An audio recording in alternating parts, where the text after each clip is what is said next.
大家好，我是小高姐。今天我们来做印度薄饼。这个不是传统的配方，但是这个配方做出来的饼呢非常柔软，每一张都可以鼓起来，而且很容易操作。我们看一下做法吧。在印度超市买做 roti 的杜兰面粉，跟小麦粉相比呢，虽然它含有更多的蛋白质，但是它的筋性不如小麦粉。这些蛋白质呢，也给这个面粉一种特殊的香味儿。没有的话呢，就用普通的全麦面粉代替。1又1/4杯开水汤面，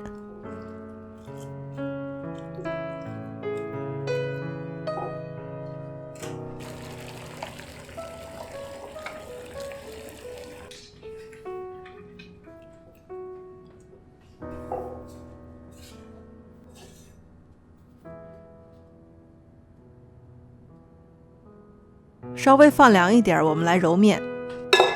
手上蘸着水来揉面，第一，这个面不会粘手；第二呢，给面团继续加入水分。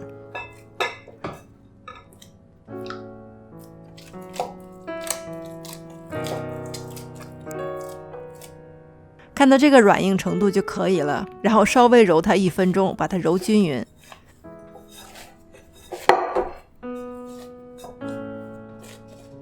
醒面1个小时。1个小时之后呢，手上沾一点干面粉，然后揪出一个小面团，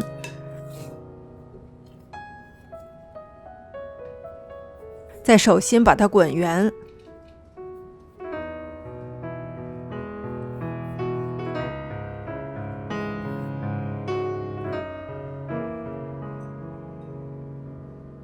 用保鲜纸盖住，防止它变干。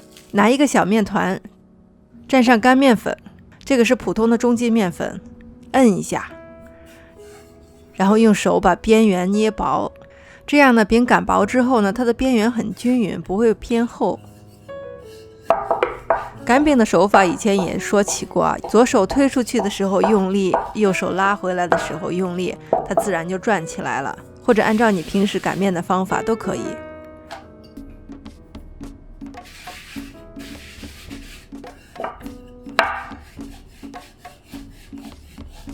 用明火烤饼的话呢，不要擀得太大，不然火焰到达不了边缘呢，就不能完全的鼓起来。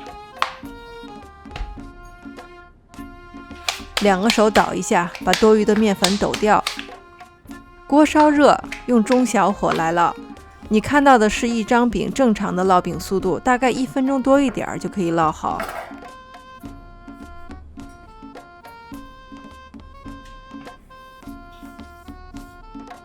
看到这个饼上面起白点的时候呢，翻面。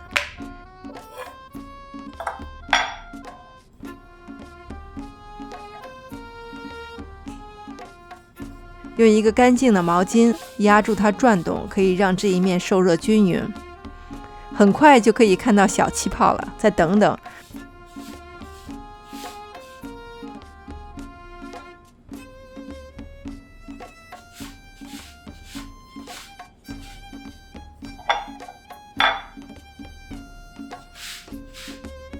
当看到气泡变大，快要鼓起来的时候呢，翻面，把它放到火焰上面。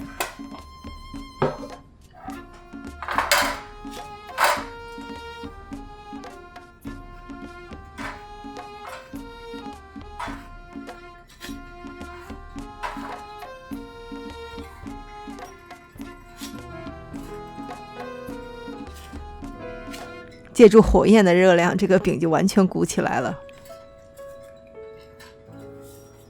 反面会有一些焦黄点，但是它完全不会糊掉，鼓起来的饼就可以出锅了。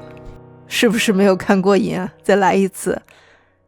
前面都一样啊，刚要鼓起大泡的时候呢，放到火焰上。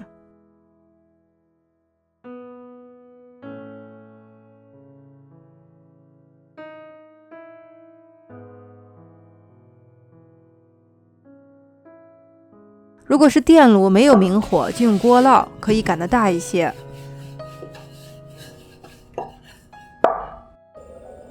火力稍微大一点点，方法是一样的。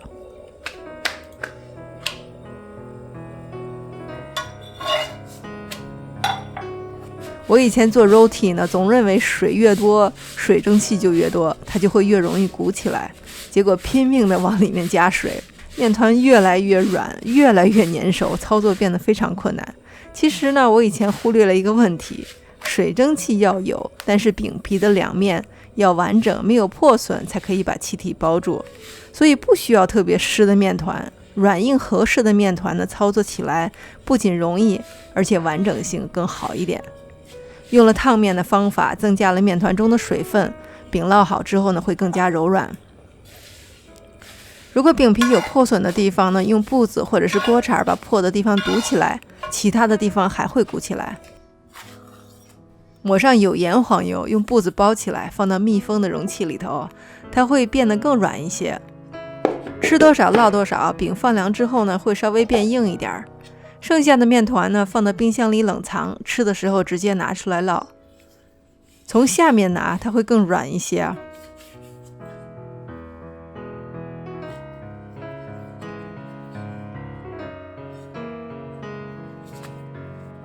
撕开来看一看，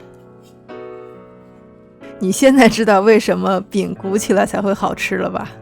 本来是一张普通的死面小饼，鼓起来之后呢，就变成了2张薄饼，增加了它的层次，改变了它的口感。其实你还可以增加开水和冷水的比例啊，这个饼会更加的柔软。买来的杜兰面粉的用处其实很多，你不用担心它用不完，后面会有一些杜兰面粉的配方。谢谢大家收看，我是小高姐，我们下期再见。